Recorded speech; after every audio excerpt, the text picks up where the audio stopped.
Some wolves are chosen by destiny. Others are only chosen as warnings. Aurelia Winters heard the words moments before her heart broke. The Moonbond ceremony had always been the most important night of the year in Silver Ridge Pack.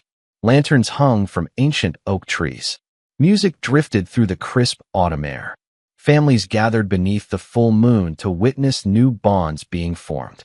For most young wolves, it was a night filled with hope. For Aurelia, it felt like standing at the edge of a cliff and realizing there was nowhere left to go.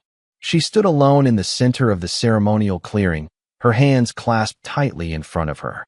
The silver dress her mother had sewn years earlier felt heavier with every passing second. Around her, dozens of eyes watched in silence. Some were curious. Others were sympathetic. A few did not even bother hiding their amusement. Aurelia lowered her gaze. She already knew what they were thinking. Everyone in the pack knew her story. She was the Omega whose wolf had never fully awakened. The Omega who struggled during every training season. The Omega whispered about whenever conversations turned toward failure. For years she had tried to ignore the gossip. Tonight there was nowhere to hide from it. Across the clearing stood Ethan Hale. For 3 years he had been kind to her. He had walked beside her after training sessions, shared conversations beneath the old willow tree near the river, smiled at her when others looked away. Aurelia had never allowed herself to dream too much, but some small part of her believed tonight might be different. The elder stepped forward and raised his staff. Moonlight reflected from the polished wood. "Ethan Hale," he announced. "Do you accept the bond offered before the moon?" The clearing became silent. Aurelia felt her pulse pounding inside her chest. Ethan looked toward her. For one brief second, hope fluttered inside her. Then he looked away. A beautiful young she-wolf named Vivian stepped from the crowd. Gasps spread through the gathering. Ethan crossed the clearing and stopped beside her instead. Aurelia felt the air leave her lungs. "I choose Vivian," he said. No one spoke. No one moved. The silence somehow hurt more than any words could have. Aurelia stared at him, waiting for an explanation that never came. Ethan could not even meet her eyes. The elder slowly nodded. "Then the bond is acknowledged." Applause broke out among the crowd. Some celebrated. Others exchanged uncomfortable looks. Aurelia remained frozen beneath the moonlight. Her throat tightened painfully. Heat burned behind her eyes. She refused to cry. Not here. Not in front of everyone. Then a woman's voice rose from the crowd. Even the moon forgot her. Laughter followed. Quiet at first, then louder. Aurelia recognized the speaker immediately. A beta named Celeste who had spent years reminding everyone of their place. "Some wolves are born to be chosen," Celeste continued. "Others are born to watch." More laughter. Aurelia felt every word like a stone dropped into her chest. She turned before anyone could see the tears gathering in her eyes. The celebration continued behind her as though nothing important had happened. Music resumed. Lanterns glowed. People returned to their conversations. Aurelia walked away from the clearing without looking back. The farther she went, the quieter the sounds became. Soon only the wind remained. She followed a narrow forest trail until the lights of Silver Ridge disappeared behind the trees.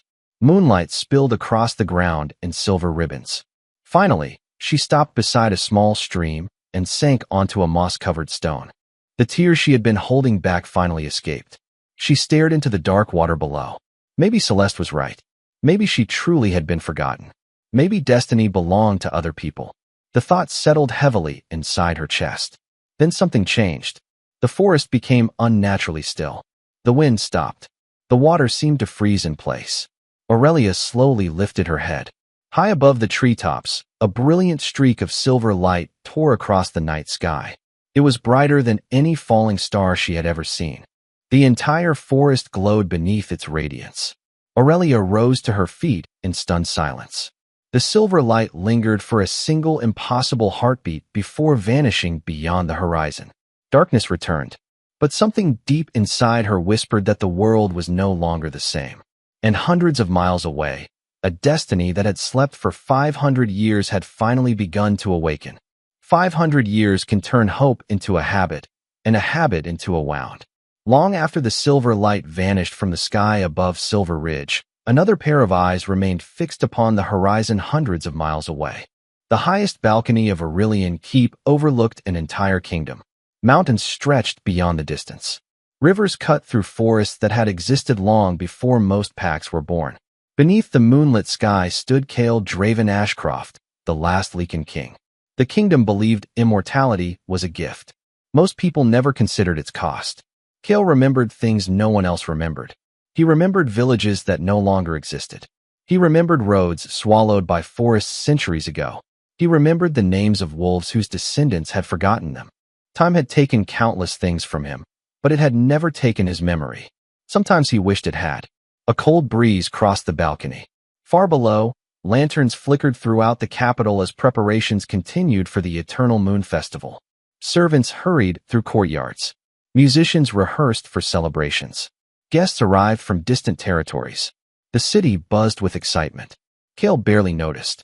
Festivals came every year. He knew exactly how they ended, with other wolves finding happiness while he returned to an empty palace.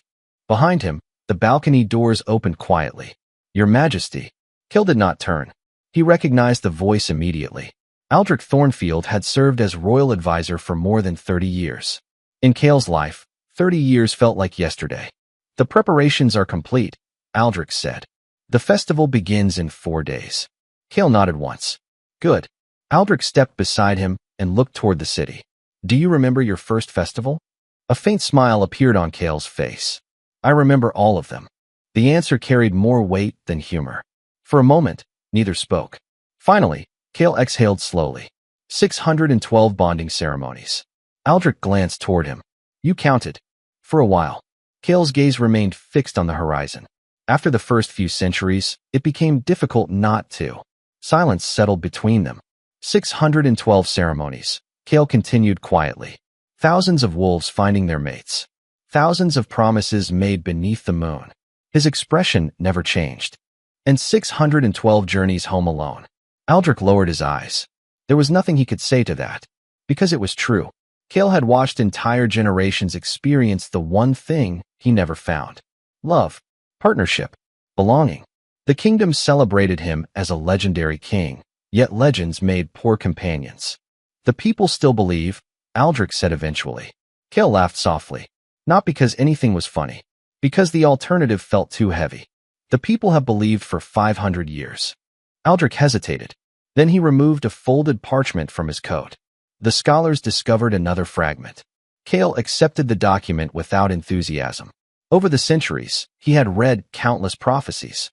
Most promised answers. Few delivered them. The parchment felt fragile in his hands. Ancient ink covered the page. Most of the text had faded beyond recognition. Only a handful of words remained visible. Cale read them silently. "The forgotten girl shall appear beneath silver fire, and the last king shall stand alone no longer." The wind stirred the parchment. Cale stared at the sentence longer than he intended. Forgotten girl. He had seen similar phrases before. Different wording. Different centuries. Always the same promise. One day, one day, one day. Eventually, one day begins to feel very far away. "Do you believe it?" Aldrich asked. Cale folded the parchment carefully. "I used to." The answer carried no bitterness, only exhaustion. Hope was easier when measured in years, harder when measured in centuries. Aldrich studied him for a moment before returning inside. Soon Cale stood alone once more. The city lights shimmered below. Somewhere a bell rang. Then another. The familiar loneliness settled around him like an old cloak. He knew it well. It had accompanied him longer than most kingdoms survived. Then something changed. A strange sensation moved through his chest. Cale frowned instantly. The feeling was unfamiliar. Not pain, not fear. Something softer, warmer. His heartbeat accelerated unexpectedly. For the first time in centuries, his instincts stirred. He stepped forward. The sensation grew stronger. Then a brilliant streak of silver light tore across the night sky. The entire horizon illuminated beneath its radiance. Mountains glowed. Rivers shimmered. Moonlight seemed to pour across the world itself. Cale froze. The warmth inside his chest surged. Alive. Real. Impossible to ignore. Then the silver fire vanished. Darkness returned. Yet the feeling remained. Somewhere beyond the southern forests, beyond the distant mountains and countless villages, a heartbeat echoed faintly against his own. Cale stared into the night for a long time. And for the first time in 500 years, the last Lycan king found himself afraid to hope and unable to stop. 3 days after the silver light crossed the sky, Aurelia Winters was carrying firewood behind her family's cottage when the royal messenger arrived. The entire pack noticed immediately. Royal messengers rarely visited Silver Ridge. When they did, it usually meant something important had happened. Wolves emerged from homes and workshops. Conversations stopped. Curious eyes followed the rider as he crossed the village square. Aurelia barely paid attention at first. Important things never involved her. Not anymore. Ever since the moonbond ceremony, she had done her best to stay invisible. The humiliation still lingered. Every time she walked through the village, she could feel people looking at her. Some offered sympathy. Others offered the kind of pity that somehow felt worse. She preferred the forest. The trees never judged anyone. Aurelia. Her father's voice interrupted her thoughts. She looked up and immediately noticed the crowd gathering near the square. Unease settled in her stomach. What happened? She asked. The messenger is asking for you. Her grip loosened on the firewood. Me? Within minutes, she found herself standing before the royal messenger, surrounded by half the village. The rider wore silver armor marked with the crest of Aurelian Keep. A rolled parchment rested in his hand. He examined her briefly before breaking the royal seal. By decree of His Majesty King Cale Draven Ashcroft, he announced, his voice carrying across the square, all unmated wolves of eligible age are invited to attend the Eternal Moon Festival. Murmurs spread through the crowd. That alone was unusual. Then the messenger continued. This invitation applies regardless of rank, bloodline, standing, status, or pack reputation. The murmurs grew louder. Aurelia felt dozens of eyes shift toward her. She immediately understood why. The decree had removed every reason someone might use to exclude her. The messenger stepped forward and handed her the parchment. The silver seal gleamed in the afternoon sunlight. Your attendance is requested. Requested. Not permitted. Not allowed. Requested. Aurelia stared at the invitation. Something about the wording unsettled her. Before she could respond, another voice cut through the crowd. Surely there has been a mistake. Everyone turned. Celeste stepped forward with folded arms. The same beta who had mocked Aurelia during the ceremony wore an expression of disbelief. The festival welcomes representatives of importance, she said. Not failed omegas. Several wolves shifted uncomfortably. Aurelia felt heat rise into her face. The old humiliation returned instantly. The messenger, however, did not look impressed. The decree was issued directly by the crown. Then the crown has been misinformed. Celeste laughed lightly. Why would the king want someone like her present? The question lingered in the air. Aurelia lowered her eyes. Part of her wondered the same thing. Then Elder Rowan stepped forward. Age had bent his shoulders, but not his authority. Enough, he said firmly. The crowd fell silent. The invitation carries the royal seal. His gaze moved across the gathered villagers. No one here will question the crown's decision. Celeste looked away but said nothing more. The messenger offered Aurelia a respectful nod. The festival begins in 4 days. Transportation will depart tomorrow morning. Then he mounted his horse and rode away. Slowly, the crowd dispersed. Conversations immediately erupted throughout the village. Aurelia remained standing in the center of the square, the parchment still resting in her hands. She should have felt excited. Instead, uncertainty filled her chest. The silver seal seemed strangely warm beneath her fingertips. Elder Rowan approached quietly. You are afraid. Aurelia managed a small smile. Is it that obvious? Only to someone who remembers being young. The old wolf looked toward the distant mountains. Tell me something. When was the last time Destiny asked your permission before changing your life? Aurelia did not answer, because she knew the answer. Never.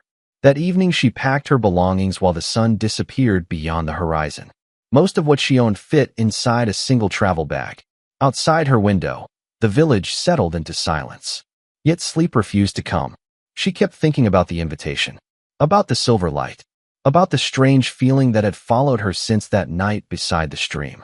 Long after midnight, she stepped outside and looked toward the distant south where Aurelian Keep waited beyond the mountains. For reasons she could not explain, it felt as though something there was waiting for her too. The journey to Aurelian Keep took 3 days, and with every mile, Aurelia became more certain she did not belong there. The royal caravan wound through mountain passes, crossed silver rivers, and traveled roads she had only heard about in stories. Wolves from dozens of different packs joined the route along the way. Some traveled in elegant carriages adorned with family crests. Others rode horseback accompanied by servants. Aurelia sat quietly near the back of a supply wagon, trying not to attract attention. It was easier that way. Most of the other travelers barely acknowledged her existence. A few recognized her from Silver Ridge and whispered when they thought she could not hear. By the time the towering walls of Aurelian Keep appeared on the horizon, she had grown used to pretending she did not notice. Even so, nothing could have prepared her for the capital itself. The city seemed carved from moonlight and stone. Massive silver spires rose above white marble streets. Bridges connected elegant towers that stretched across the skyline. Thousands of lanterns illuminated every avenue as though stars had descended from the heavens and settled among the buildings. Aurelia stopped walking for a moment simply to stare. She had never seen anything so beautiful. Around her, visitors gasped in amazement. Children pointed toward the palace sitting high above the city. Merchants called from crowded market stalls. Musicians filled the streets with lively melodies. Everywhere she looked, life seemed larger than anything she had ever known. Yet beneath the wonder, the familiar feeling remained. The same feeling that had followed her since the night of the silver light. A strange pull she could not explain. By evening, festival celebrations had already begun. Representatives from packs across the kingdom filled the streets. Aurelia spent most of the afternoon exploring quietly, hoping the crowds would help her disappear. Instead, they only reminded her how different she felt. Everywhere she looked, wolves laughed with friends and families. Mated couples walked hand in hand. Future alphas discussed politics and alliances. Aurelia drifted through it all like a ghost. By sunset, she found herself standing in the Grand Plaza. Hundreds of festival guests filled the enormous square. Lanterns floated overhead. Fountains reflected golden light across polished stone. For a few peaceful minutes, she forgot about rejection, forgot about whispers, forgot about everything except the beauty surrounding her. Then the crowd suddenly shifted. Conversations quieted. Heads turned toward the palace. Curious, Aurelia followed their gaze. High above the plaza stood a balcony overlooking the city. A single figure had stepped into the fading sunlight. Even from a distance, his presence commanded attention. Wolves throughout the square lowered their voices. Some bowed their heads. Others simply stared. Aurelia immediately understood why. Cale Draven Ashcroft did not look like the legends she had heard growing up. He looked older than the young warriors filling the streets, yet somehow timeless. Calm, unshakable, the kind of man who carried centuries in his eyes. Aurelia expected him to appear distant, untouchable. Instead, there was something unexpectedly lonely about him. The thought surprised her. She had no idea why it appeared. Then something even stranger happened. While advisors spoke beside him, Cale's attention shifted. His gaze moved across the plaza below. Thousands of people filled the square. Hundreds of faces turned upward. Yet somehow, impossibly, his eyes found hers. Aurelia froze. The noise of the city seemed to disappear. Her pulse stumbled. For one impossible moment, it felt as though everyone else vanished. The sensation lasted only seconds, yet it felt far longer. On the balcony, Cale remained motionless. One of his advisors continued speaking, but he no longer appeared to be listening. His attention remained fixed on the young woman standing near the edge of the crowd. Something unfamiliar stirred inside him. Not recognition, not certainty, curiosity, genuine curiosity. It startled him more than he cared to admit. 5 centuries had taught him how to ignore hope. Yet for reasons he could not explain, he found himself wondering who she was. Then the moment ended. A group of travelers crossed between them. The crowd shifted. The connection disappeared. Aurelia immediately lowered her gaze and stepped back. Her heart raced. None of it made sense. She was simply another festival guest. Nothing more. Yet as she turned away and disappeared into the evening crowd, she could not shake the feeling that something important had just begun. And high above the city, for the first time in many years, the last Lycan king found himself watching someone walk away. The next morning, Aurelia woke before sunrise, though she could not remember sleeping well. The image of the king standing above the Grand Plaza lingered in her thoughts. More unsettling was the way he had looked at her. Not with judgment, not with pity, simply with attention. For most of her life, Aurelia had learned how to disappear inside a crowd. Yet somehow, in a city filled with thousands of wolves, she no longer felt invisible. She dressed quickly and stepped into the awakening streets of Aurelian Keep. Festival banners fluttered overhead. Merchants arranged colorful displays. Musicians tuned instruments beside fountains and courtyards. The city seemed alive with excitement. Yet beneath the celebration, another feeling moved through the streets. Curiosity. Everywhere Aurelia went, conversations seemed to circle back to the same topic. Ancient legends. Forgotten prophecies. The Moonheart relic. By mid-morning, large crowds began gathering near the Grand Hall. Aurelia overheard dozens of conversations as she passed. They're displaying it today, for the first time in generations. My grandmother said it once belonged to the earliest kings. Curiosity eventually overcame caution. Aurelia followed the crowds toward the enormous marble structure. The Grand Hall was already packed with visitors by the time she arrived. Crystal chandeliers hung overhead. Sunlight poured through stained glass windows. At the center of the chamber stood a raised platform protected by silver railings. Resting upon it was the Moonheart relic. Aurelia immediately understood why stories surrounded it. The artifact was beautiful, a circular piece of silver covered in ancient symbols that seemed to shimmer beneath the light. It looked less like an object and more like a memory preserved across centuries. She found a place near the back of the hall, far from the nobles, far from attention, exactly where she preferred to be. Moments later, a royal historian stepped onto the platform. Today, he announced, we honor one of the oldest treasures in the kingdom. The crowd fell silent. The historian began sharing stories from the earliest days of the Lycan realm. Ancient rulers, lost cities, forgotten alliances. Aurelia listened politely, though her attention occasionally drifted back toward the relic.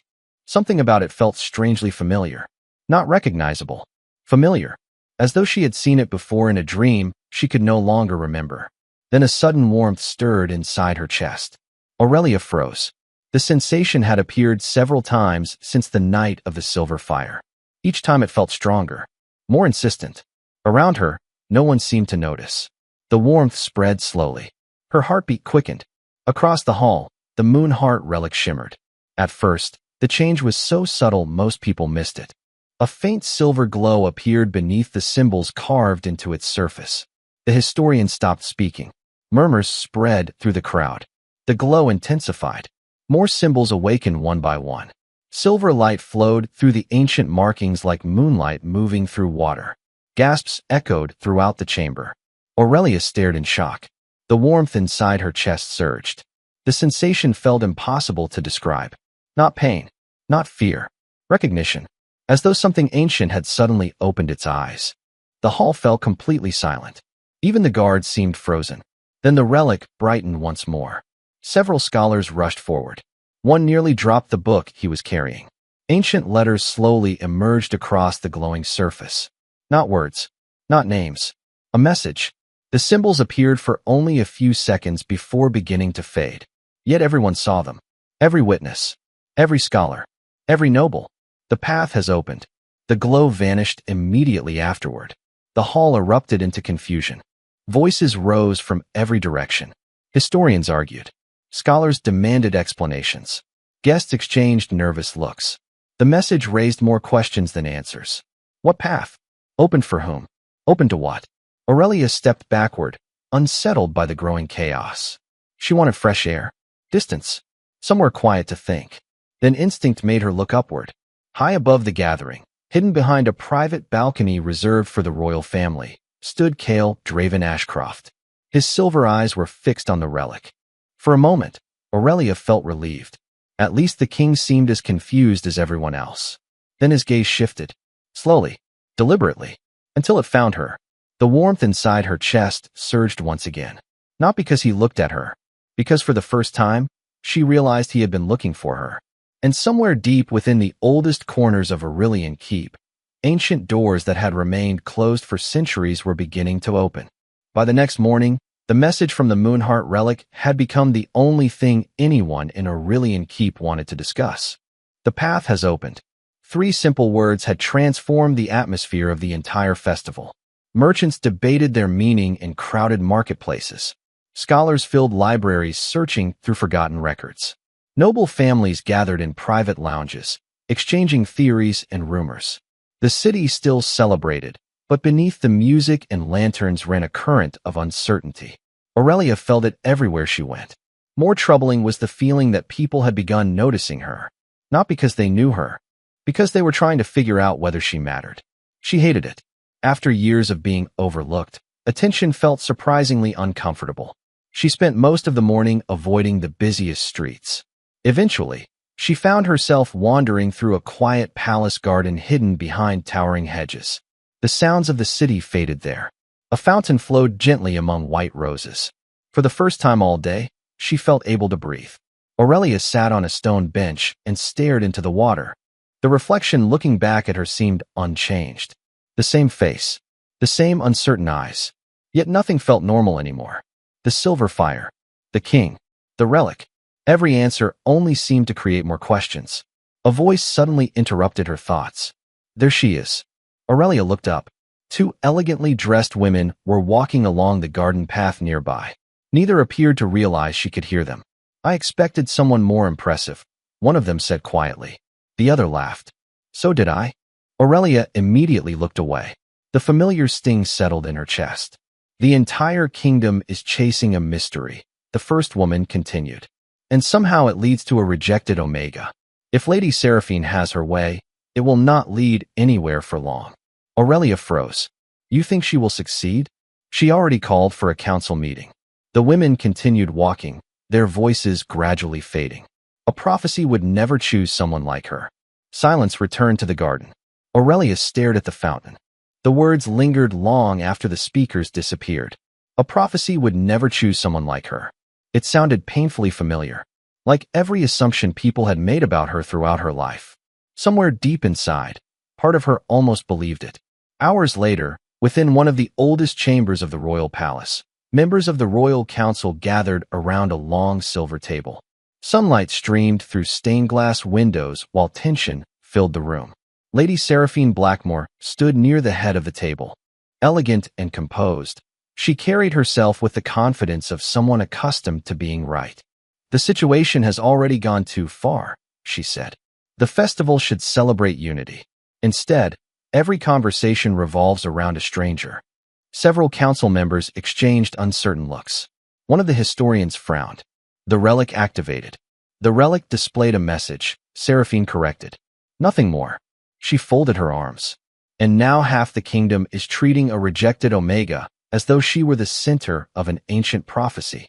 Another council member shifted uncomfortably. What are you suggesting? Seraphine's answer came immediately. Send her home. The room grew quiet. Until proper investigations are completed, she continued. Removing her from the festival would restore order. Aldrich Thornfield leaned back in his chair. Or create panic. Seraphine ignored him. Her gaze moved toward Kale. Your Majesty, with respect, the kingdom deserves better than reckless speculation. She paused. And if a prophecy truly exists, surely it would choose someone worthy of carrying it. The implication hung heavily in the room. No one needed it explained. Kale remained silent.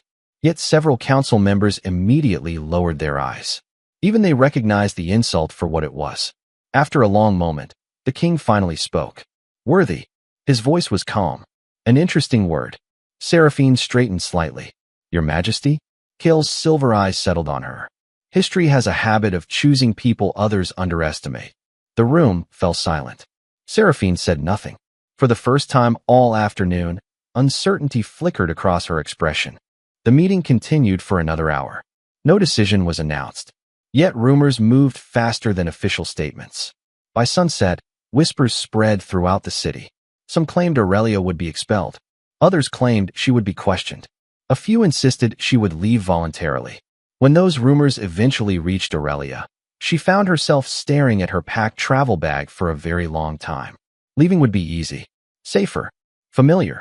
It was what she had always done whenever life became difficult. Yet something held her back. Just after dusk, a knock sounded at her door. A royal attendant stood waiting in the hallway.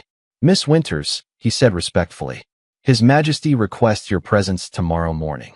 Aurelia's heart skipped. The king. Yes. The attendant handed her a sealed note before departing. Alone once more, Aurelia carefully opened it. Inside, Only one sentence had been written. Do not leave before you hear the truth. Aurelia stared at the message while the last light of sunset disappeared beyond the city. For the first time since arriving in Aurelian Keep, she realized the greatest mystery might not be the prophecy. It might be why the king seemed determined to keep her there. The next morning, Aurelia stood outside the royal library with her hands clasped tightly together. She had barely slept. The king's note remained folded inside her pocket, and she had read the 2 words so many times she could recite them from memory. Wait, please. No explanation. No promise. Yet somehow those words had kept her from leaving. A cool breeze swept through the palace gardens as the massive library doors opened. A royal attendant appeared and motioned for her to enter. Aurelia followed him through towering halls lined with shelves that stretched toward painted ceilings. Thousands of books filled the room. Ancient maps hung on the walls. Sunlight poured through stained glass windows, painting the marble floor with silver and blue patterns. She had never seen so much history gathered in one place. At the center of the library, several scholars stood around a long table covered with scrolls and weathered records. Aldrich Thornfield was there. So was Lady Seraphine Blackmore. The noblewoman's expression immediately hardened when she saw Aurelia enter the room. This is unnecessary, Seraphine said. We already know enough. Apparently not, Aldrich replied calmly. Aurelia felt her stomach tighten. She had no idea why she had been summoned. Then another figure entered the library. Every conversation stopped instantly. Cale Draven Ashcroft crossed the room with quiet confidence. He acknowledged the scholars with a nod before his silver gaze briefly met Aurelia's. The familiar warmth returned immediately, not overwhelming, just enough to remind her that something strange connected them. Cale took his place beside the table. Begin, he said. One of the elderly historians carefully unrolled a fragile parchment. After the relic activated, we searched every archive connected to the old prophecies. He adjusted his spectacles and pointed toward a faded illustration. At first, we found nothing. Another scholar stepped forward carrying a leather-bound volume. Then we discovered this. He opened the book to a marked page. Aurelia leaned forward slightly. The image drawn on the page stole her breath. It was a symbol, a crescent moon surrounded by delicate silver lines.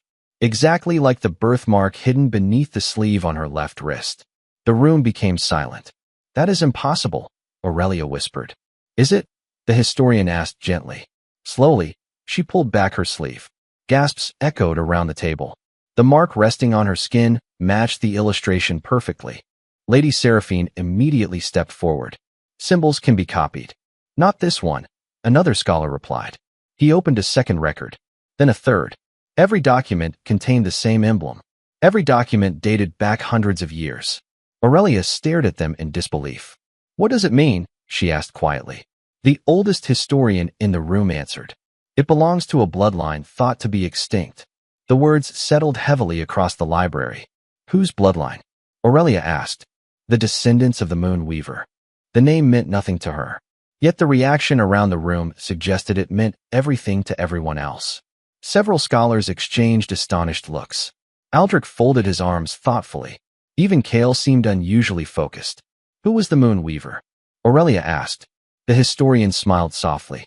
According to the oldest legends, she was a guardian chosen by the moon itself.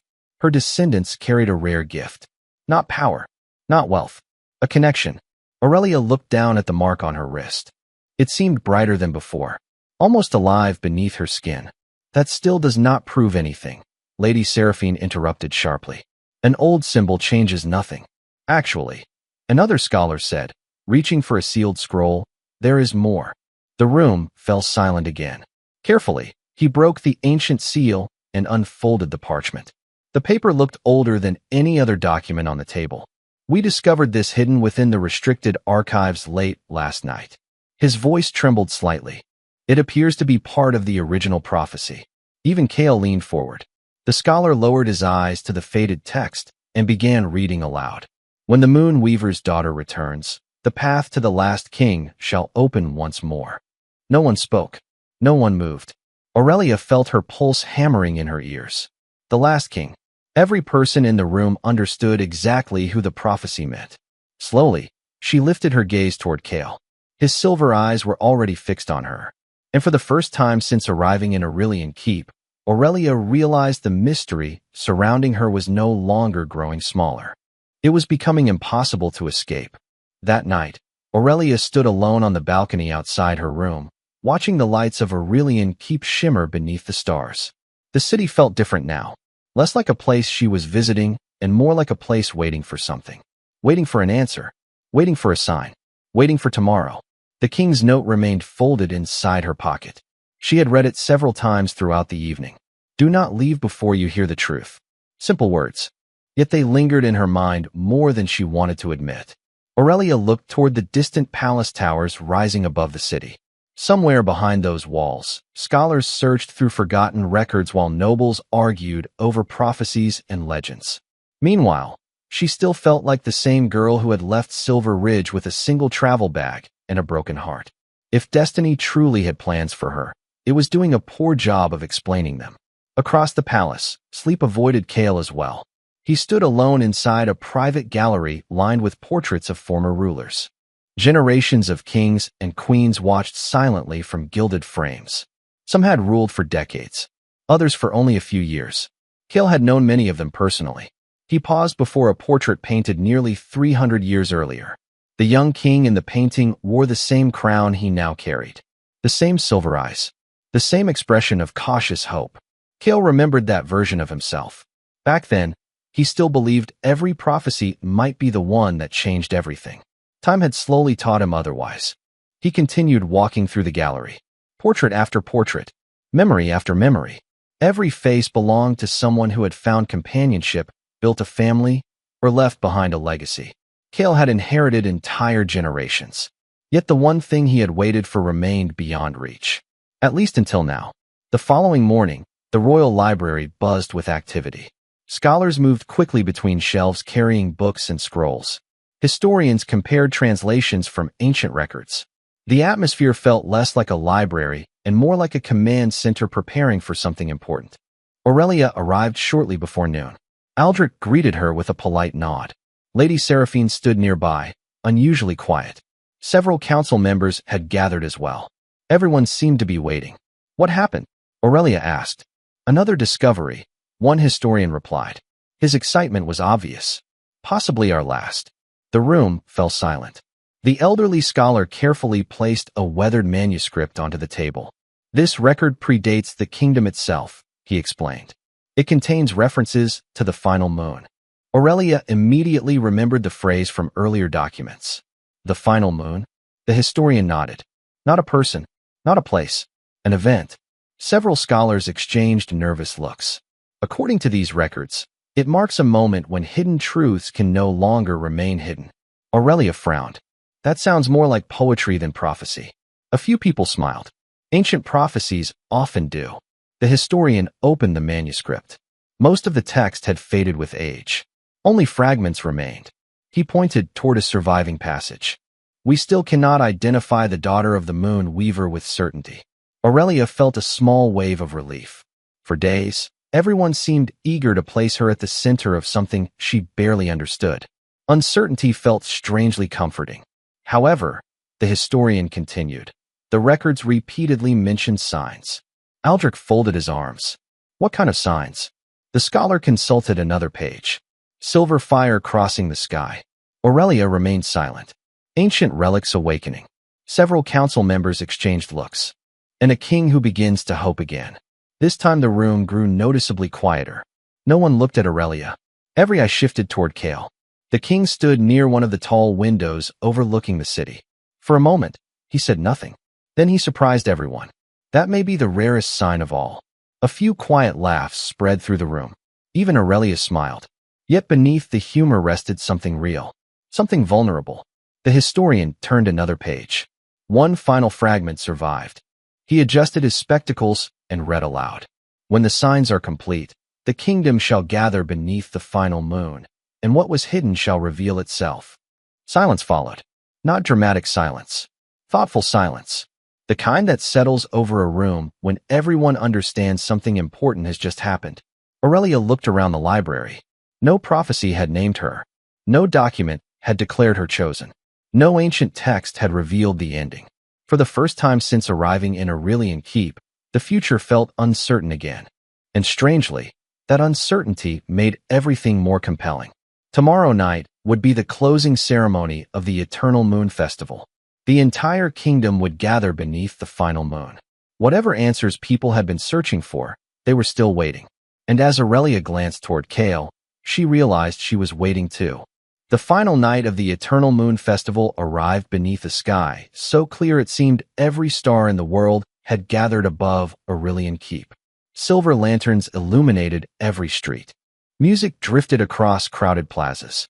Wolves from every corner of the kingdom filled the capital for the closing ceremony. Yet beneath the celebration, anticipation lingered in the air. For days, rumors had spread through the city. The silver fire, the Moonheart relic, the ancient prophecies. No one knew how the story would end. They only knew something was coming. Aurelia stood near the edge of the grand plaza, surrounded by thousands of strangers. Her heart felt strangely calm, not because she had answers, because she had stopped chasing them. For the first time since arriving in Aurelian Keep, she accepted that some truths revealed themselves only when they were ready. The silver mark on her wrist remained hidden beneath her sleeve. The city lights reflected softly in her eyes as she looked toward the palace above. Around her, whispers moved through the crowd. Some people still doubted her. Some believed she was connected to the prophecies. Others simply watched, waiting to see what would happen. Aurelia no longer cared. She had spent too many years allowing other people to decide who she was. Tonight felt different. High above the plaza, the palace doors slowly opened. Conversations faded immediately. Thousands of voices became silent. Kale Draven Ashcroft stepped onto the royal balcony. Moonlight settled across his shoulders. For a moment, he simply stood there looking out over his kingdom. The sight carried unexpected emotion. Aurelia suddenly realized that everyone in the plaza had grown up hearing stories about him. They knew the legend, the immortal king, the last Lycan, the ruler who had protected the kingdom for centuries. Yet very few understood the man behind those stories. The man who had spent 500 years watching others find what he never could. The silence deepened. Then, to the surprise of everyone present, Kale turned away from the balcony. Instead of remaining above the crowd, he descended the palace steps and entered the plaza itself. A ripple of astonishment spread through the gathering. Kings did not do that. Not during ceremonies. Not before the entire kingdom. Yet Kale continued forward without hesitation. The crowd instinctively parted before him. A path opened through the center of the plaza. Aurelia's pulse quickened. Somewhere deep inside, she knew this moment mattered. Kale walked calmly through the sea of people until he stopped directly in front of her. The city seemed to disappear. The music, the lanterns, the whispers, all of it faded into the background. For a long moment, neither spoke. Then Kale smiled. It was not the smile of a king addressing his people. It was the smile of someone who had finally stopped carrying a burden alone. 500 years is a long time to wait for an answer, he said softly. Though he spoke quietly, the entire plaza seemed to hear him. Aurelia felt emotion tighten in her chest. And what if the answer is not the one you expected? She asked. A faint warmth touched his eyes. Then perhaps it is the one I needed. Around them, the crowd remained perfectly still. Even Lady Seraphine stood silent among the council members. Kale slowly extended his hand. No ceremony, no proclamation, no command.